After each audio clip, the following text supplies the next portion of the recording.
नमस्कार दोस्तों, आप सभी का स्वागत है हमारे यू जैसा कि आप सभी को पता है कि नॉर्मलाइजेशन की प्रक्रिया पटवारी एग्जाम के लिए लागू हो चुकी है ऑलरेडी। तो जो नॉर्मलाइजेशन की जो सूचना बोर्ड ने जारी की थी, तो उससे कई सारे स्टूडेंट हैं, पटवारी के बहुत सारे कैंडिडेट हैं, जो बहुत खुश हैं इस जो नोटिफिकेशन जारी हुआ था उससे। लेकिन कुछ ऐसे विद्यार्थी भी हैं, इनको बहुत सारा तनाव भी हो रहा है, परेशानी भी हो रही है और उनको अजीब सा भी लग रहा है कि नॉर्मलाइजेशन की प्रक्रिया होनी चाहिए या नहीं होनी चाहिए, है ना? तो और वो विद्यार्थी या वो कैंडिडेट जिन्होंने अच्छी तैयारी करी है और उनके आज अगर ऑफिशियल आंसर की के मैच करने के साथ उनके नंबर अच्छे दिख रहे हैं, अच्छे बन रहे हैं, तो उनके भी मन में एक मायूसी रहती है कि अगर नॉर्मलाइजेशन से अगर जो रिजल्ट आएगा, तो उससे क्या मेरा इफ़ेक्ट होगा?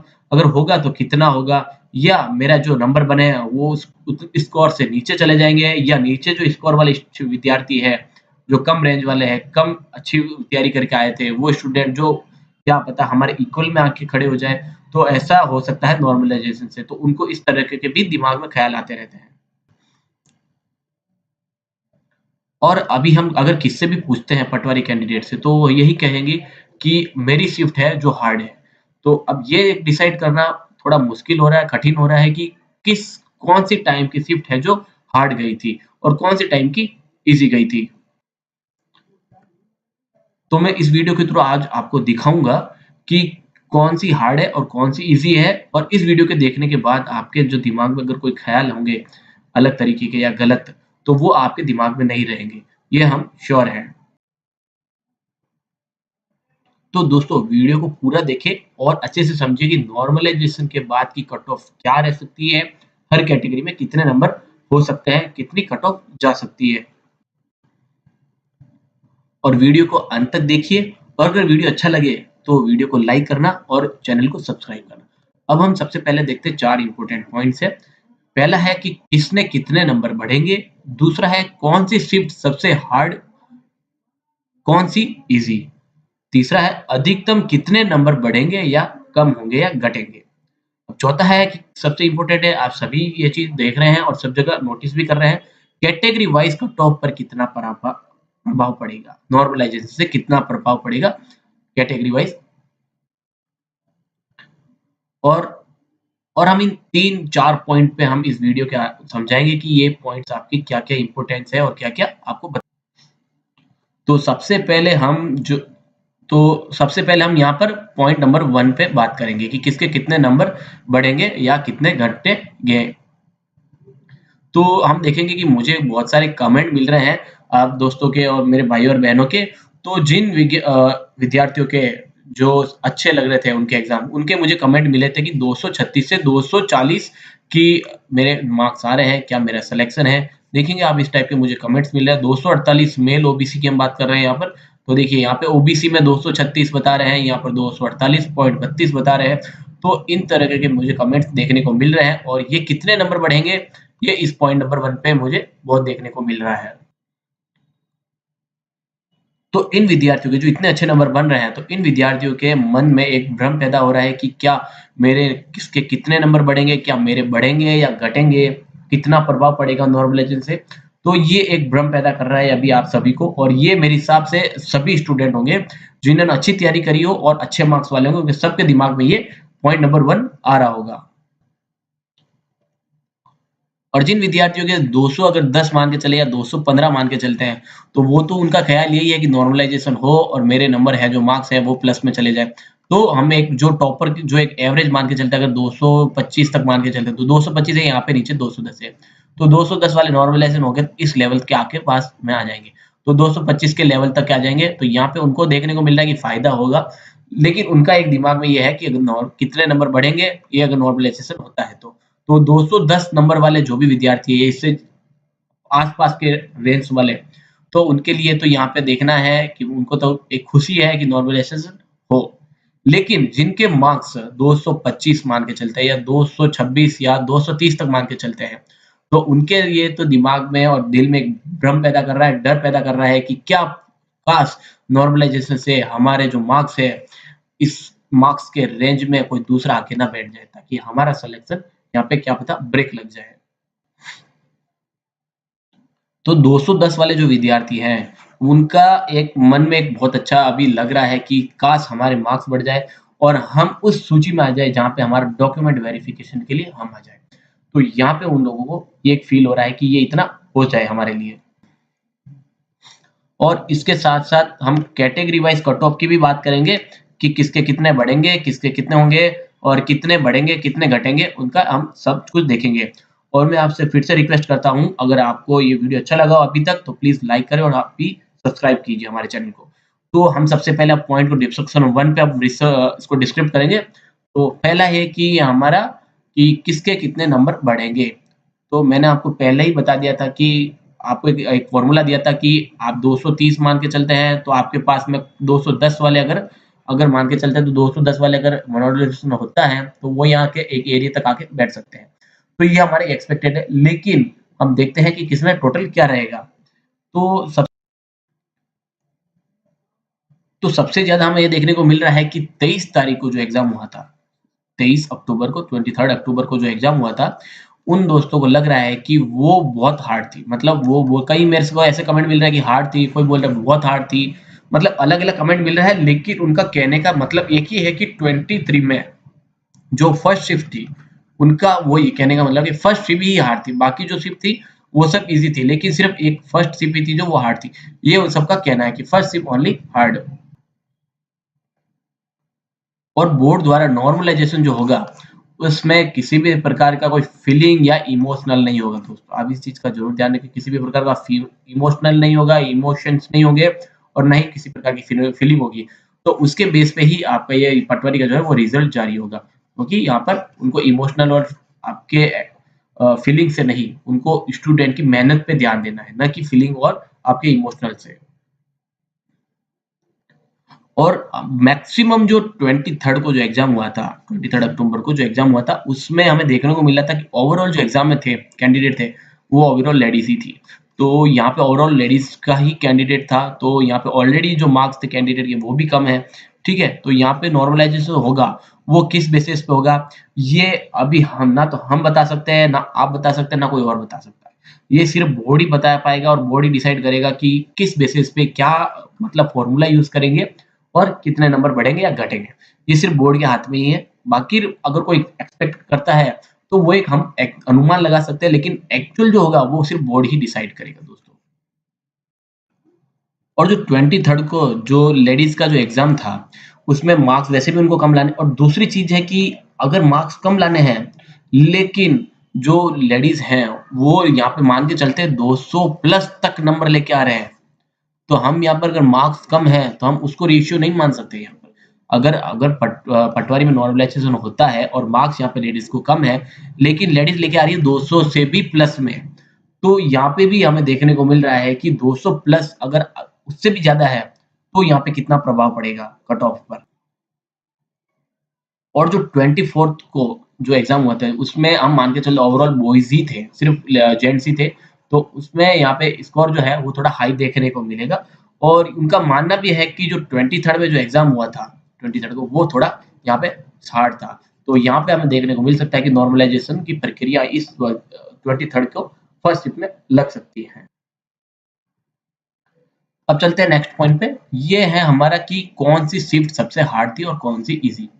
तो देखने को मिल रहा है कि मैंने कमेंट्स में हमने मेरे जो चैनल के कमेंट्स हैं, जो वीडियो के कंटेंट्स पे कमेंट है, उनमें देखने को मिला था कि 23rd फर्स्ट की जो फर्स्ट शिफ्ट थी, वो यहाँ पे दे कमेंट के बेस पे मैं बता रहा हूँ आपको, ना कि ये मेरा अनुमान है, ये कमेंट के बेस पे आप लोगों को ही कमेंट है, तो उसके बेस पे मैं बता रहा हूँ कि उनका कहना है कि ये जो 23rd की फर्स्ट शिफ्ट थी, वो थी ईज़ी और 23rd और 24th की फर्स्ट शिफ्ट ये 2 शिफ्ट है, ये भी थी हमारी हार्ड।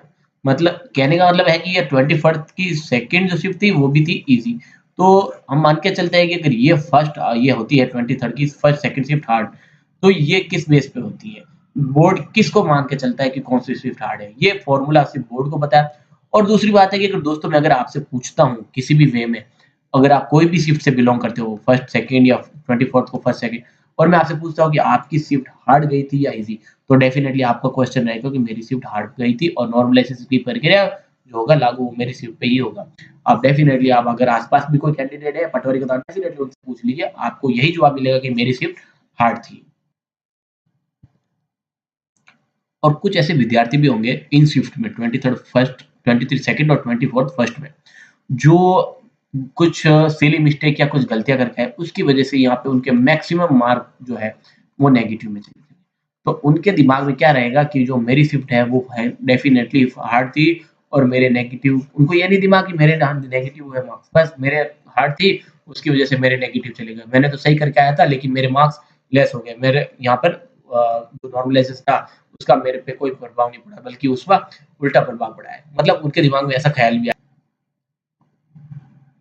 और भी इसमें मुझे कमेंट मिल रहा है कि 24th को सेकंड जो शिफ्ट थी वो बहुत ज़्यादा ईज़ी थी।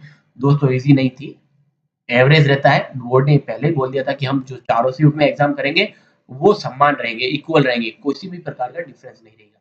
लेकिन जो 24th को सेकंड शिफ्ट था, उनको एक ही फ़ायदा हुआ था कि उनको एक तो पैटर्न पता चल गया। तो पैटर्न पता चलने से आप देखेंगे, पैटर्न पता चल गया तो कोई एक दिन में आप 30 मार्क का नहीं है जो हम एकदम से पढ़ लेंगे या सारा सब कुछ एकदम रट लेंगे। चाणक्य तो है नहीं, है ना? तो ऐसा ऐसा डेफिनिटली नहीं होगा, पैटर्न पता चलने से कुछ नहीं होगा। लेकिन पैटर्न पता चलने से सिर्फ एक हुआ है कि उनका जो कॉन्फिडेंस लेवल था, है ना? वो उनका सिर्फ यहाँ पे बढ़ गया। यहाँ पे सिर्फ कॉन्फिडेंस लेवल बढ़ा है 24th को सेकंड शिफ्ट वालों का। ना कि उनके एग्ज़ाम उन्होंने एक ही रात में मतलब जी-जान लगा के तैयारी कर ली, ऐसा कुछ नहीं है दोस्तों। सिर्फ कॉन्फिडेंस लेवल वहाँ पे उनका हाई हुआ है। तो अगर हम मान के चलते हैं इन 4 शिफ्ट में से, अगर ये 3 जो शिफ्ट मानते हैं 23rd की फर्स्ट, सेकंड और 24th की फर्स्ट, तो ये हम मान के चलते इस पे नॉर्मलाइज़ेशन हो सकता है। और 24th की जो सेकंड शिफ्ट है, इसमें शायद होगा। हमें अनुमान नहीं है, हमें सिर्फ कन्फर्म नहीं है, सिर्फ अनुमान है हमारा कि 24th की सेकंड शिफ्ट में ही शायद, क्योंकि ये ईज़ी भी पैटर्न था, क्योंकि इनका वो थोड़ा कॉन्फिडेंस लेवल हाई होने की वजह से ये उन विद्यार्थियों के लिए ईज़ी बन गया था। और यहाँ पे थोड़ा कॉन्फिडेंस लो होने की वजह से यहाँ पे नॉर्मलाइज़ेशन हो सकता है। और 24th सेकंड शिफ्ट में यहाँ पे जो मार्क्स बन रहे थे लड़कों के, वो भी हाई बन रहे थे। मेरी कमेंट में आप रीड कीजिए, डेफिनिटली आपको वही मिलेगा। और जो दोस्तों मेरे वीडियो देख रहे थे, आप अभी अपने कमेंट में आप अपने नंबर शेयर कीजिए, ताकि हम एक और अनुमान लगा सकते हैं कि कौन सी शिफ्ट हार्ड थी या कौन सी ईज़ी थी। तो आपके ही कमेंट से ही हम ईज़िली से समझ सकते हैं। अब चलते हैं नेक्स्ट पॉइंट पे, और ये है कि अधिकतम नंबर कितने बढ़ेंगे या कम होंगे। देखिए दोस्तों, ऐसा है कि देखो, नॉर्मलाइजेशन का मेथड तो किसी को नहीं पता है, ठीक है? बोर्ड के अलावा किसी को नहीं पता। और बोर्ड ही आप या मुझे या किसी और को भी, यूट्यूबर को, वो नहीं प्रोवाइड कराएगा, नहीं सपोर्ट करेगा कि उनका मेथड क्या है ना? तो अभी हम कितने बढ़ेंगे या कितने घटेंगे, सिर्फ हम एक एक्सपेक्टेड कर सकते हैं। हम ही कंफर्म नहीं कह सकते हैं, कोई भी आपको कंफर्म नहीं कह सकता, लेकिन हम एक सिर्फ एक्सपेक्टेड कर सकते हैं इस चीज़ को। तो अगर आप सोच रहे हैं कि कितने नंबर बढ़ेंगे या घटेंगे, तो मेरे हिसाब से अभी इस चीज़ को आप नहीं सोचना चाहिए। जब रिज़ल्ट आएगा तभी एक्चुअल में पता चल पाएगा। बस एक छोटा-सा अनुमान लगा लीजिए कि अगर आपके ऑफ़िशियल आंसर की के मैच करने के बाद, अगर आप मान के चलते हैं कि मेरे नंबर आ रहे हैं 226 या 224 तक आ रहे हैं, ठीक है? तो इतने नंबर आपके ऑफ़िशियल आंसर की के मैच करने के बाद आ रहे हैं, तो डेफ़िनिटली आप सोच लीजिए, इससे तो आपके कम नंबर कम नहीं होंगे। सिर्फ़ इसमें ही हाई होगा, ये एक श्योर है ना? कम तो आपका डेफ़िनिटली नहीं होगा। और जो लोग इस चीज़ को लेके सोच रहे हैं कि कम होंगे, तो आप उस चीज़ को भूल जाइए दोस्तों। आपके अगर जितना हाईएस्ट बन रहा है, तो आपका नंबर कम नहीं होगा। और फ़ायदा होगा तो सिर्फ़ उन्हीं को ही होगा जिनके मार्क्स, अगर हम मान के चलते हैं कि 195 या 199 तक उनके, जो दूसरी शिफ्ट के थे। तो यहाँ पर 226 या 224 वालों को किसी भी प्रकार का परेशानी लेने की ज़रूरत नहीं है। तो जो कट ऑफ जो होगा, वो यहाँ पर अगर जिन शिफ्ट है 195 199, वो उन लोगों पे होगा, ना कि यहाँ पर। तो सिर्फ़ फ़ायदा इन लोगों को होगा, ना कि यहाँ पर। उनका तो यहाँ पर फिक्स हो गया, क्योंकि इससे ज़्यादा बढ़ेंगे नहीं। ठीक है दोस्तों? और कम किसी के होंगे नहीं, अगर इतने नंबर आपके आ रहे हैं तो। बस आप अगर नेसेसरी आप वीडियो में कमेंट देख के आप परेशान ना हो जाए, बस आप अगर इतने बन रहे हैं तो आप अपने आप को एक सेफ ज़ोन में मान लीजिए। आप डेफ़िनिटली आप सेफ है, आपका भी यहाँ पे होगा ही होगा। और कुछ ऐसे विद्यार्थी भी हैं जो नॉर्मलाइज़ेशन का न्यूज़ सुनने के बाद बहुत घबरा रहे हैं, है ना? तो उनका भी ख़्याल है कि नॉर्मलाइज़ेशन की न्यूज़ सुनने के बाद कि 226 बन रहे हैं, कम हो जाएँगे, है ना? तो ऐसा आपने कुछ भी मत सोचिए दोस्तों। और जिनके विद्यार्थियों के कम नंबर बन रहे हैं, और मैं आपको एक चीज़ बता देता हूँ कि अगर आप इस चैनल पे नए हैं, तो अभी आप चैनल को सब्सक्राइब कर दिए। हम आपको महत्वपूर्ण जानकारी लेके आ रहे हैं इस चैनल के थ्रू, इस वीडियो के थ्रू। तो आपको ये बहुत ज़रूरी है आपके लाइफ़ के लिए, क्योंकि आपके बहुत मतलब मेहनत लगी है आपकी इस पढ़ाई में। तो इन चीज़ों की आप ज़रूर ध्यान रखिए। अब सबसे पहले हम बात करते हैं, पॉइंट नंबर 4 पे है कि अधिक कट ऑफ पर क्या प्रभाव पड़ेगा, नॉर्मलाइजेशन से कट ऑफ पर क्या पड़ेगा, आपकी नॉर्मलाइजेशन से कट ऑफ है वो कम जाएगी या आपके हाई जाएगी। तो ये चीज़ एक डिफरेंस है। तो जिनके यहाँ पे देखेंगे जिनके नंबर कम हैं उनके यहाँ पे बढ़ेंगे, और जिनके अगर मान के चले 225 है या 226 है तो उनके आप डेफिनेटली मान लीजिए आपके नहीं बढ़ेंगे। तो आप डेफिनेटली सोचिए कि कट ऑफ जो प्रभाव पड़ेगा वो किस पे पड़ेगा, आप समझ सकते हैं। ठीक है, तो अब हम मान लेते हैं कि जो पहले की जो हमारी कट ऑफ थी, जो हमने पहले बताया था, उसमें नॉर्मलाइजेशन के बाद वो कट ऑफ थोड़ी यहाँ पे कम रह सकती है, कट ऑफ यहाँ पर कम देखने को मिल सकती है। लेकिन अब कम जाने का क्या अर्थ है, कम जाने का अर्थ ये है कि कट ऑफ तो वैसे कम नहीं जाएगी, लेकिन इसमें दो चीजें काम करेगी। ध्यान से सुनेंगे और अच्छे से समझिए तो आपको समझ में आ जाएगा कि अगर आप मान के चलते हैं कि आपके 190 नंबर आ रहे हैं और हम ये बात कर रहे हैं सिर्फ अभी ओबीसी में, ठीक है, और ये कट ऑफ में शामिल नहीं आ रही है और ये अभी कट ऑफ में शामिल नहीं है। तो जो हम ये पहले आपको जो बताए थे 210, ठीक है, तो अभी ये वाले शामिल नहीं आ रहे हैं, है ना, तो इनको फायदा क्या मिलेगा कि यहाँ पे नॉर्मलाइजेशन होगा तो इनके नंबर मार्क्स बढ़ जाएंगे। तो नॉर्मलाइजेशन से इनके मार्क्स बढ़ेंगे तो डेफिनेटली यहाँ पर उनको फायदा होगा। अब कितने मार्क्स बढ़ेंगे तो ये तो बोर्ड के जो मेथड है उस पे ही पता चल पाएगा। तो हम एक एक्सपेक्टेड मान के चलते हैं तो यहाँ पर 6 से 8 जो मार्क्स है वो इतना बढ़ सकता है। तो अगर अगर आपके मान के चलते हैं कि 210 बन रहे हैं तो उनके 216 जाएंगे, तो इतने कम वाले जो नंबर वाले थे वो यहाँ पे अपर में आ जाएंगे। तो यहाँ पे उनको अच्छा सा फायदा मिलेगा और यहाँ पे इसकी वजह से कट ऑफ पर प्रभाव पड़ेगा। और ये हो सकता है कि अगर ये कट ऑफ जाए तो नॉर्मलाइजेशन से, तो हमें पहले एक्सपेक्ट कर रहे थे कि 1 गुना, तो अब हो सकता है कि अगर आपकी जो डॉक्यूमेंट वेरिफिकेशन के लिए अब की बार 2 गुना आपको बुलाया जा सकता है, अगर ये हमारे कट ऑफ जाती है तो। और इसमें सबसे खास चीज बात ये है कि जितने अगर आपके 2 गुना बुलाते हैं तो आपको यहाँ पे ज्यादा फायदा देखने को मिलेगा। 1 गुना बुलाते हैं तो ठीक है फायदा है लेकिन इतना नहीं, लेकिन 2 गुना बुलाते हैं तो आपको इसको बहुत ज्यादा मुनाफा होने वाला है कि। और जैसा कि आप सभी को पता है कि जो रिजल्ट में है वो थोड़ी देरी हो सकती है, और ये मान के चलते हैं कि हर रिजल्ट में देरी होती है बट इस बार भी देरी हो रही है। और जो रीट और एसआई का है ना, और रीट और एसआई के जो रिजल्ट है, सॉरी जो रीट और एसआई का जो रिजल्ट है अगर वो पटवारी से पहले आ जाता है तो यहाँ पे सबसे बहुत मतलब हेल्पफुल रहेगा उन लोगों के लिए, क्योंकि देखिए पटवारी और रीट, जो रीट के अगर अगर चले जाएंगे, सपोज आप मान के चलते हैं कि अगर रीट ज्वाइन कर लेते हैं एसआई ज्वाइन कर लेते हैं, तो वो लोग क्या करेंगे, इस वैकेंसी को छोड़ के इस जॉब को छोड़ के वो क्या करेंगे यहाँ पे पटवार में एंटर हो जाएंगे, पटवार में घुस जाएंगे, तो वापस इनके खाली स्पेस हो जाएगा, यहाँ पे ब्लैंक स्पेस हो जाएगा, है ना। तो बेटर रहेगा कि उनके लिए पहले ही अपना जो ये पटवारी का रिजल्ट है वो, तो उससे बोर्ड को ज्यादा बहुत ज्यादा मुनाफा होने वाला है। क्योंकि इसमें भी क्या है, जो टॉपर होते हैं और जो अच्छे और पढ़े लिखे होते हैं वो तो या तो रीड करेंगे ज्वाइन या एसआई को, और जो जो हाई है, जो आपकी हमारी कट ऑफ जाने वाली है, मेरिट जो जाने वाली, तो वो यहाँ से बाहर हो जाएंगे और रीट में ज्वाइन करने के बाद वो डेफिनेटली पटवारी के प्रेस में से बाहर हो जाएंगे या अपने छोड़ देंगे, उसमें ध्यान नहीं लगाएंगे, ये चीज का है। तो कई सारे ऐसे स्टूडेंट भी है जो रीट और एसआई में भी डायरेक्टली ज्वाइन कर सकते हैं, तो इनका फायदा भी हमें यहाँ पे। और अगर हम रिजल्ट की बात करते हैं तो हम एक्सपेक्टेड मान के चलते हैं थोड़ा डिले होगा, तो ये हम जनवरी के फर्स्ट वीक मान के चलिए, 2022 फर्स्ट वीक या सेकंड वीक। तो जो पहले रिजल्ट तैयार किया था वो नॉर्मलाइजेशन का नहीं था, लेकिन अब नॉर्मलाइजेशन की जारी हो रहा है तो यहाँ पे कुछ हमें थोड़ा देखने को मिल सकता है, रिजल्ट जो हो रहा है वो डिक्लेयर होने में थोड़ा सा डिले हो सकता है। अब चलते हैं कट ऑफ के आंकड़ों की ओर और देखते हैं। तो यहाँ पे हम बात करेंगे फाइनल कट ऑफ, ठीक है, फाइनल कट ऑफ में ये हम सिर्फ मेल कैंडिडेट की बात कर रहे हैं, फीमेल की भी बताएंगे आपको थोड़ी देर में। तो जनरल की जो आ जाएगी, जनरल कैटेगरी की जो कट ऑफ जाने वाली है वो 208 से 211, ये हम बता रहे हैं नॉर्मलाइजेशन के बाद की। आप मान के चलिए अगर इतने मार्क्स हैं तो आप अपने आप को सेफ मान लीजिए, ठीक है। और ओबीसी में 205 से 208, ईडब्ल्यूएस में 200 से 203, एमबीसी में यहाँ पर देखिए एमबीसी में 5% रिजर्वेशन कोटा है और ईडब्ल्यूएस में 10% रिजर्वेशन कोटा है। तो एमबीसी में 5% रिजर्वेशन कोटा के साथ यहाँ पे 198 से 200 की कट ऑफ, और एससी में 183 से 186 की कट ऑफ, और एसटी में 177 से 181 की कट ऑफ हमें देखने को मिल सकती है।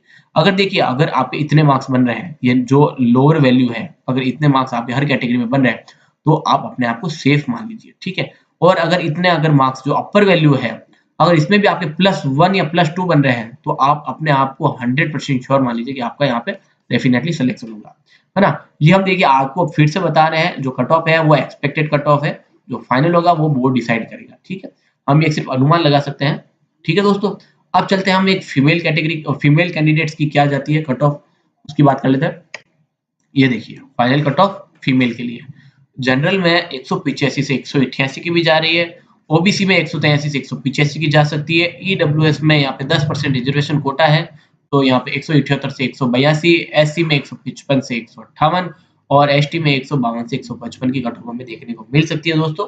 तो यहाँ पे देखिए जिन लेसर वैल्यू है तो वो अपने आप को सेफ मान लीजिए, और अगर हायर वैल्यू है इसमें भी +1 या +2 आ रहे हैं आपके, तो आपको 100% श्योर हो जाएगी आपका यहाँ पे सिलेक्शन निश्चित है दोस्तों। ये आप इस चीज़ का ज़रूर ध्यान रखिए। अगर आपके अपर वैल्यू में भी अगर आपके नंबर बन रहे हैं दोनों में, मेल और फीमेल के लिए, तो अभी से ही आप डॉक्यूमेंट की तैयारी कर लीजिए ना, क्योंकि डॉक्यूमेंट वेरिफिकेशन के टाइम फिर आपको इन चीज़ों की भाग-दौड़ ना करना पड़े। और डीवी में सबसे ज़्यादा ध्यान रखिए क्योंकि डॉक्यूमेंट जो वेरिफिकेशन होता है उस वक़्त फिर आपके लिए लफड़ा हो सकता है। 1 या 2 डॉक्यूमेंट की वजह से फिर आपकी जो मेहनत होती है, हज़ारों जो सालों की मेहनत होती है, उन पे बिल्कुल मैं नहीं चाहूँगा वो वर्ड बोलूँ, लेकिन आप समझ रहे हैं ना? तो आप ज़रूर ध्यान रखिए कि इन चीज़ों का ज़रूर ध्यान रखिए। अभी से ही अगर आपके डॉक्यूमेंट पेंडिंग है तो अभी भी आप डीवी के लिए तैयार हो जाए पहले से ही, अगर इतने अपर वैल्यू के नंबर आपके बन रहे हैं तो। आप सभी अपने जो भी मेरा ये वीडियो देख रहे हैं, उन सभी विद्यार्थियों से मैं निवेदन करता हूँ कि आप अपने नंबर कमेंट बॉक्स में ज़रूर शेयर कीजिए, या आप मुझसे सवाल पूछ सकते हैं, डेफ़िनेटली आपको रिवर्ट मिलेगा। मैं जैसे ही आपके कमेंट को रीड करूँगा या पढ़ूँगा तब मैं आपको डेफ़िनेटली रिवर्ट करूँगा, या उस पे कुछ वीडियो बनना बनना चाहिए तो मैं वीडियो बना के आपके सामने ज़रूर रखूँगा, है ना? तो अगर आप मुझे अगर कमेंट शेयर करते हैं तो मुझे एक अनुमान लग जाएगा, और उस अनुमान के बेस पे हम ये मान सकते हैं कि कट ऑफ क्या जा सकती है, नॉर्मलाइज़ेशन के बाद की, अगर कौन सी शिफ्ट हार्ड हो सकती है, तो उसपे भी हम एक अनुमान लगा सकते हैं, है ना दोस्तों? तो आपके कमेंट भी हमें बहुत ज़रूरत है, उन चीज़ों का भी आप ज़रूर ध्यान रखिए। और दोस्तों मेरे द्वारा अगर आपको दी हुई कट ऑफ की जानकारी आपको अभी तक अच्छी लगी हो, तो प्लीज़ वीडियो को लाइक करें और चैनल को सब्सक्राइब करें। थैंक यू वेरी मच दोस्तों।